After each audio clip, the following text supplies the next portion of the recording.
His solution is that we need to increase game prices, but not just increase them, we need to perpetually increase them.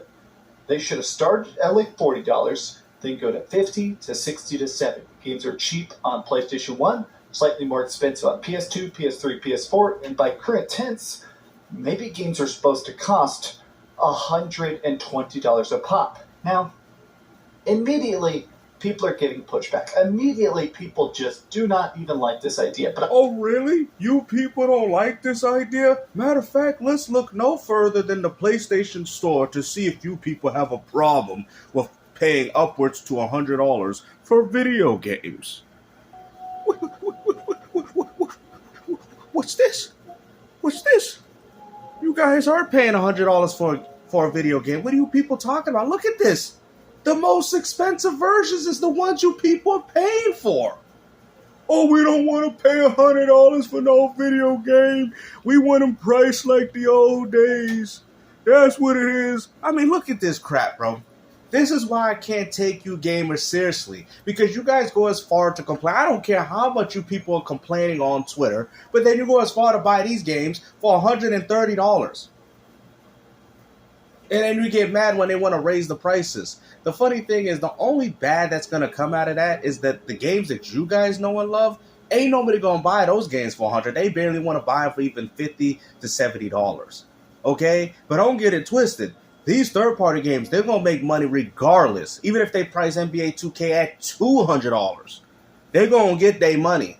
And that's what you people don't understand. The market has shifted to the free-to-play and the casual gamer. And hey, games to one another. This is what I told you. They will pay money for these games. Matter of fact, they spend thousands of dollars just to buy some fake, what is it? Some VC, virtual currency. This is what they do, people. You people need to wake up. At this point, the PlayStation 5 ain't nothing but a third-party box with no exclusives. Immediately, people are getting pushback. Immediately, people just do not even like this idea. But I want to go through this mathematically in a lot of Sean Layden takes because I almost feel like, as smart as he is, I don't think he understands what it's like to be a gamer in 2025. Oh, that's funny. Coming from Mr. Dreamcast guy that's always talking about exclusivity and how it was done back in the days, telling another person that he doesn't understand. I guarantee he understands the gaming demographic more than you do, kid, because y'all still believing that people care enough to spend $60 to even $50 on the games that you guys love.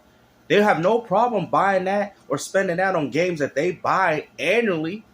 You think they're going to sit there and spend that money on a game that they barely playing? Y'all seen it. Precious PlayStation 5. And yet the only top games pre-ordered on the damn console is third-party games, and they're all upwards to $100 and then some. You people are ridiculous, bro. I told you guys this. Ain't nobody cared about your exclusives. This is why you see Sony not pushing out as many as before. Because they know their games are going to still pale in comparison to what you just seen in the PlayStation Store. Video games should have increased with every new generation to cover the tighter margins created by increased development costs. Now, I'm not going to pretend he's completely wrong. This is something that honestly has been measurably increasing, which is that just in general, games to one another double. Who told you guys that? Why do you think they put in their games on multiple platforms? Because they're just not making enough money off the fan bases that are already existingly there. What do you people don't understand? I've told people this for years, bro. Y'all weren't listening. Y'all really thought this was sustainable? We've been telling y'all this. But nope, y'all didn't want to listen. As graphics increase, higher resolution assets, bigger development teams, crazier cutscenes, more mocap, more celebrity voice actors. Just in general, even with cheap games, prices are going up. It's impossible to make a game for cheap anymore, right? Everything costs tens of millions of dollars, even for stuff that looks lazy and low budget. So yeah, and companies want to make their money back. I don't know why you people think a company would dedicate 5 to 7 years of their life developing a game for y'all just so they can break even. I mean, at that point, they might as well just save the money and invested it into something else. Understand the idea conceptually about how margins are tight. I mean, typically, if you were making a game, a lot of these games back in the day were made for Here so we go. incredibly cheap. I thought you said Sean Lady was doing all that, and you're doing it here. Matter of fact, that limited run game is about $120 itself, especially with that version. I don't even have that copy. They could sell like 50,000 copies and be a massive success. If your game sold 200, no, it was actually 1 million. That was what was considered a greatest hit. If a game eclipsed 1 million sales, bro, I'm not saying maybe for certain titles, but come on, bro. I mean, I think it would be good enough for. So now you're saying that this was a fundamental problem even back, and it was. It was a fundamental problem back then. Gaming was overshadowed by a lot of the franchises that you continue to see now. Those games have become extinct. These new games have took the forefront, and now look what happened. Now it's happening to the games that took the forefront. Now Final Fantasy is being looked at no different than a Grandia, if you want to be technical. You're like, oh, Snack Games, I see what you're saying. Final Fantasy is the new Grandia. You get what I mean? Yeah, at a time it was popular, but now it's starting to lose a little bit of its luster. 1,000 copies, your bills were paid for years. Whereas now, if a game sells less than like 2 million copies, especially a PlayStation exclusive, it's deep, deep in the hole. Oh, really? So how come you didn't say that about Astrobot when it sold at 1.5 mil? But I just feel like he's thinking about this in the wrong way. Oh, here we go. Now, I like the fact that everybody said Sean Layden is a guy that talks a lot about the industry. What a fool. So it's our fault that y'all are blowing up budgets. This guy does not know when consumers say it's enough, games will stop selling. Now, this to me is an interesting concept. How is it interesting? You people are stupid.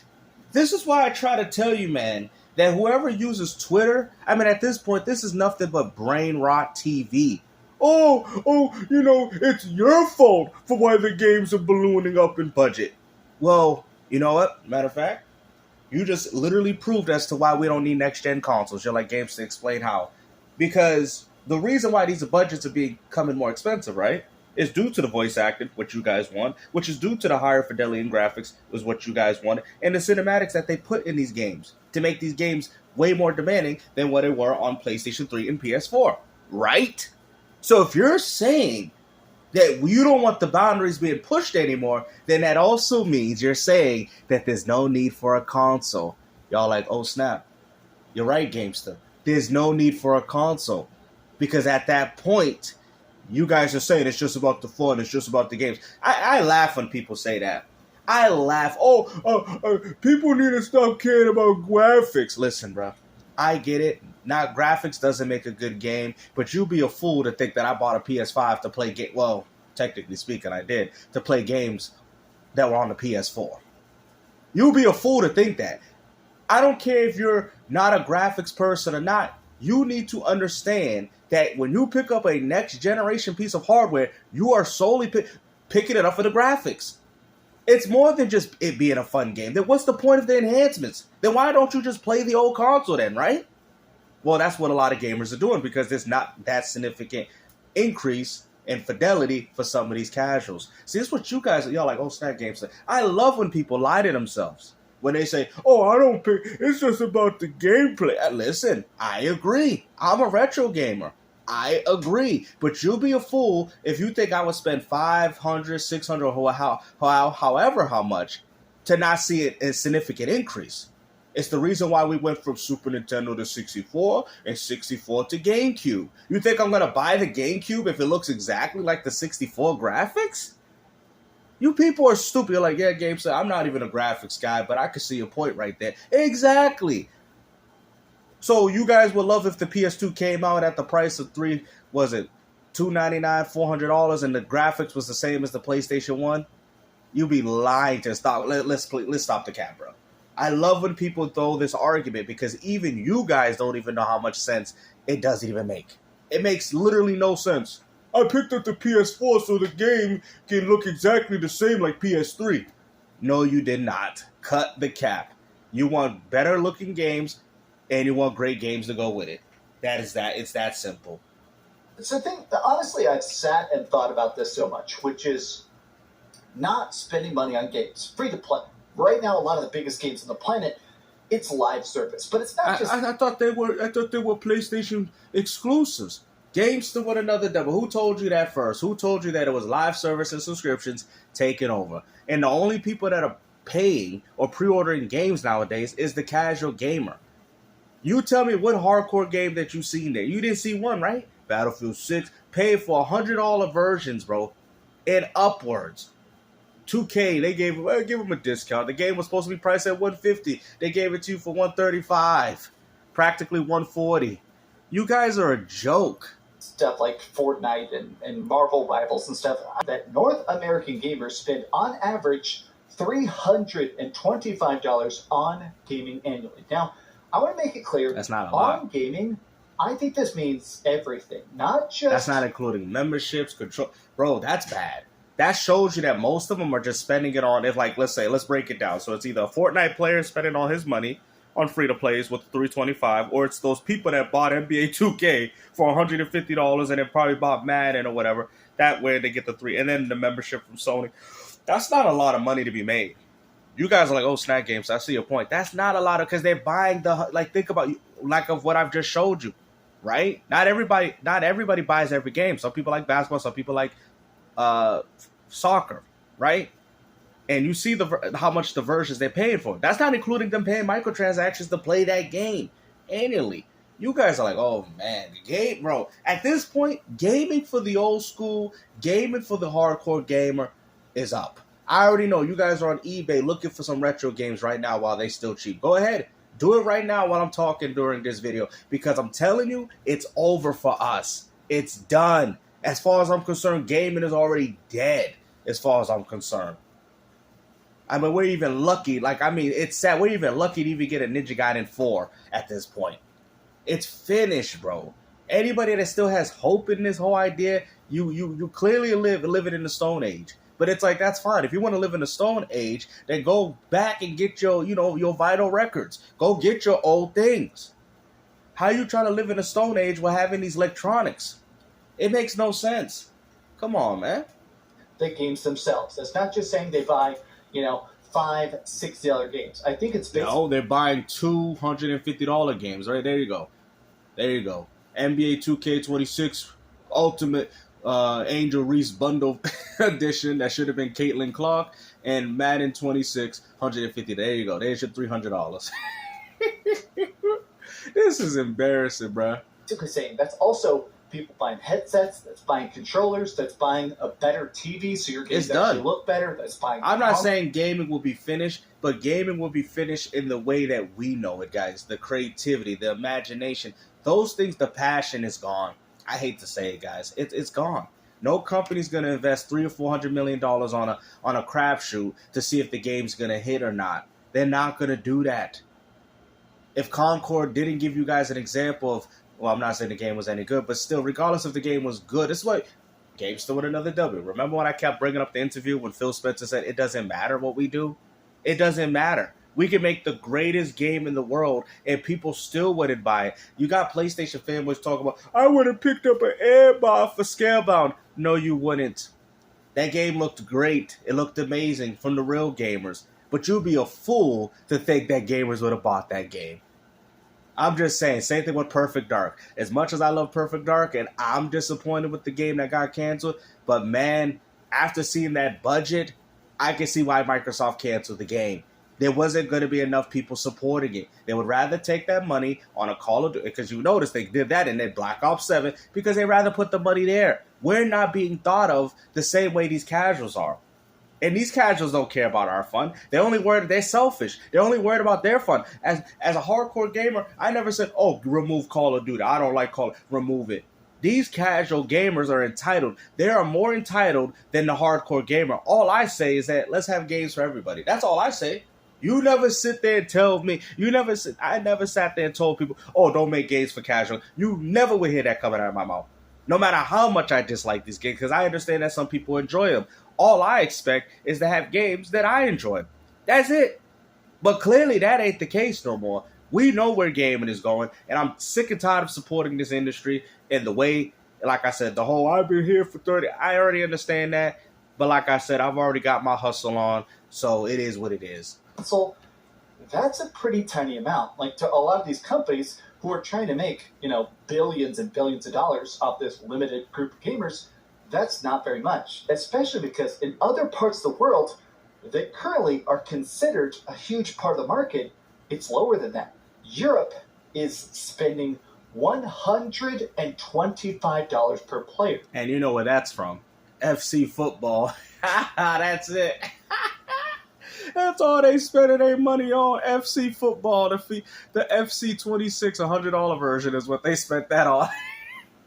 Hey, yo, man. And y'all sit there and say gaming ain't got no problem. Listen, particular games are going to succeed. The Maddens, the 2Ks, the Grand Theft Auto 6s. At this point, you guys are at a point where it's like it's either you beat them, you can't beat them, join them. This is where we have gotten as an industry, and it's kind of sad to say, but you guys still fighting this console war, still fighting this garbage, just shows you how far out of touch you guys really are as to what's going on here.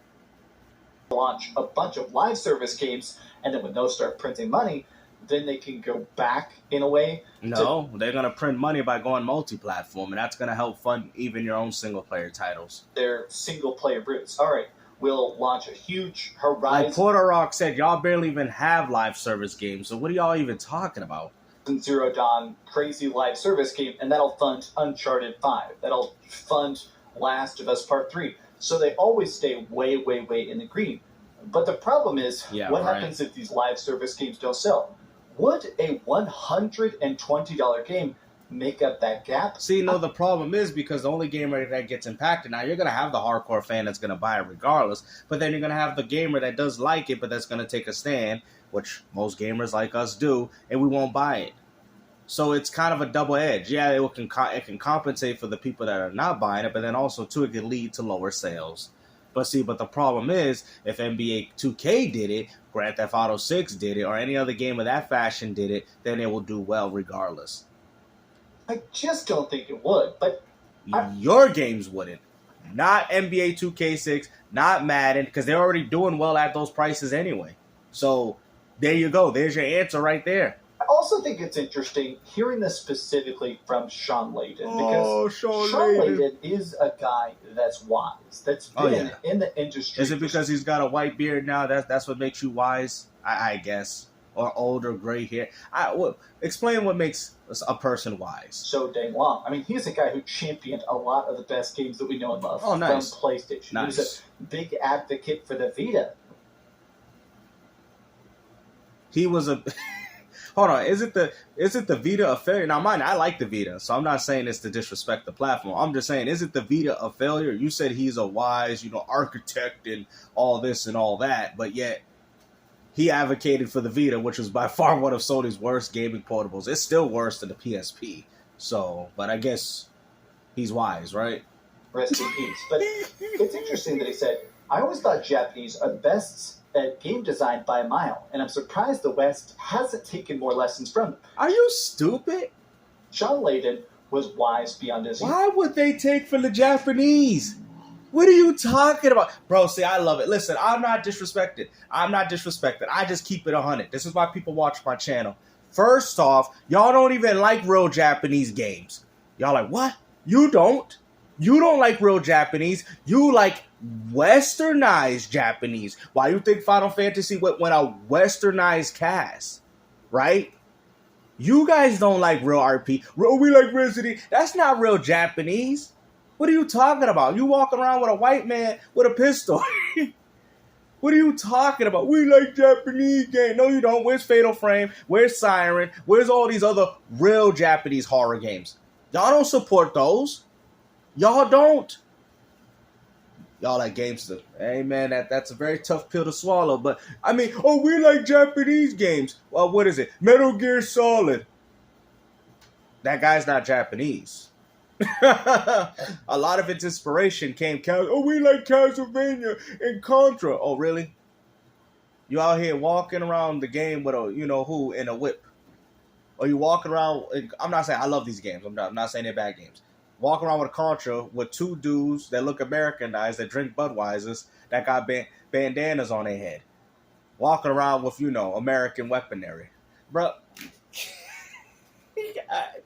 We like Japanese game. You sure? Because I would assume the Japanese game should have a Japanese protagonist. I'm surprised nobody says Ghost of Yotes won't consider that the company that's making it is American.